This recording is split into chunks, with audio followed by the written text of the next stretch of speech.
Good afternoon, everyone. Dear Madame Rajavi, I want to again extend a big thank you for allowing us to be here today. And I would like not only to salute the members of the resistance, but also our brothers and sisters of Camp Liberty, and to which families and friends I'd like to extend my sincere condolence for the tragic loss of the late 52 victims.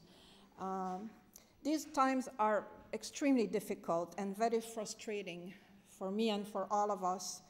And what is being now accomplished in today's diplomacy with Tehran is not an opening toward the world that is going to be more secure.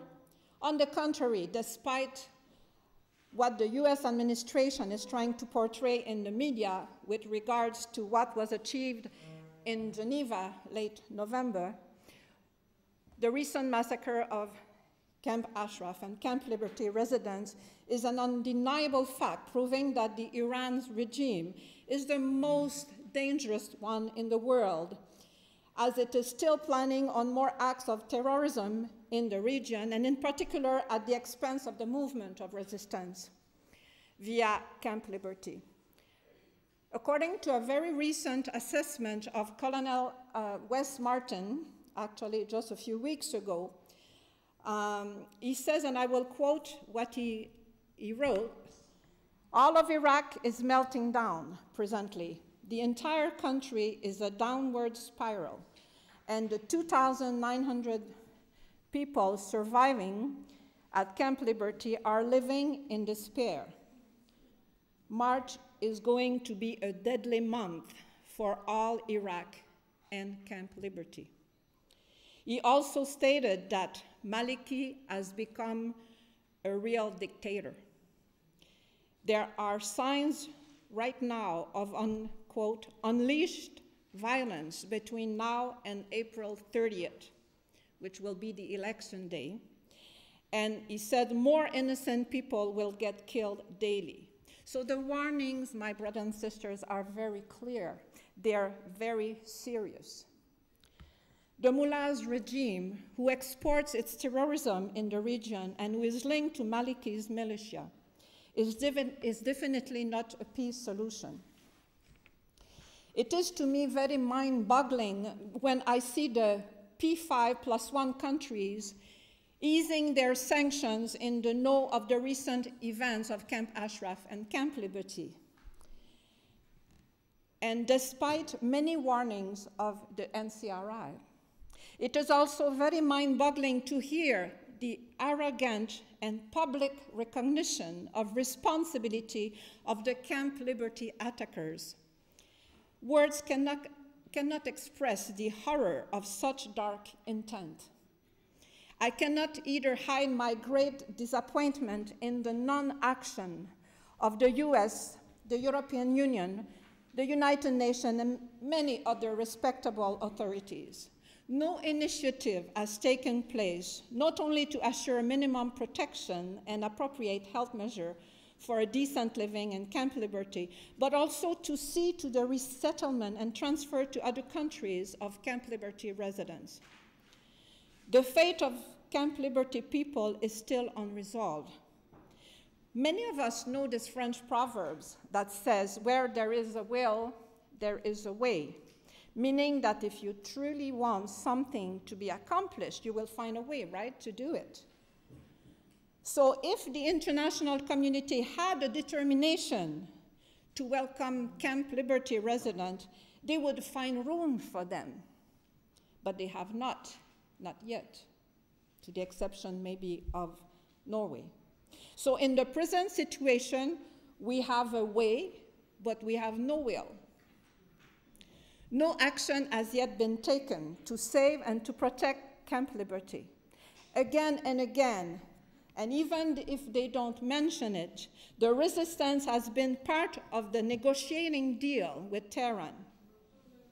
Again and again, the resistance has been and is still paying at a very high price the cost of freedom. No one can be fooled by the soothing rhetoric of Rouhani, because he keeps on torturing his own people hanging poets, executing and persecuting bloggers, peaceful activists, and unarmed members of the resistance. The mullahs regime is not an entity to be negotiating with. They are masters of deception. And some instance of the international community seems to be falling for it. And that is very alarming. We have to be blind if you can't see right now the actual paralysis of some organizations who should be very active in the present situation. It is almost like if there is an hypnotic state of mind that prevents them to act consequently in the light of plain and blatant human rights violations, which should result not only in an international condemnation of the recent events of Camp Ashraf and Liberty, but it should have also led to take the arrogant perpetrators and criminals, saying, that is to say, Rouhani and Maliki and company, to be tried before international courts of justice. All I wish to say, I will be very brief, is that beware of the master of deception. Tehran is feeding itself on this paralysis situation, and it turns it to its own advantage. The pressure against Camp Liberty is now intensified. It is a situation of emergency, and freedom fighters, we cannot sleep. We cannot give up. Never like before, we have a need for freedom fighters to continue and to alert authorities in order to obtain concrete solutions in order to prevent further atrocities. Although we need to continue to work with international organizations, we cannot only rely on that option. Something else must be done. It's time to be creative, ladies. This is why I beg all of you, me included, that upon our returning home, to do all we can to draw the attention of our local authorities about the situation of Camp Liberty.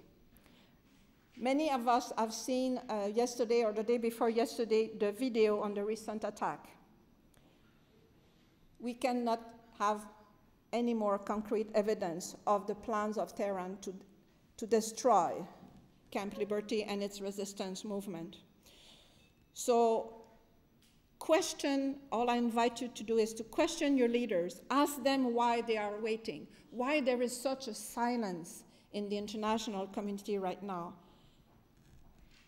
Like never before, be active. If you haven't done anything yet, I beg you to start to do something. And if you have started to do something, I beg you to continue to do what you are doing and to increase your vigilance and your commitment, because by defending Liberty residents, excuse me, you are also defending honor, dignity, freedom, and peace in the region. Thank you.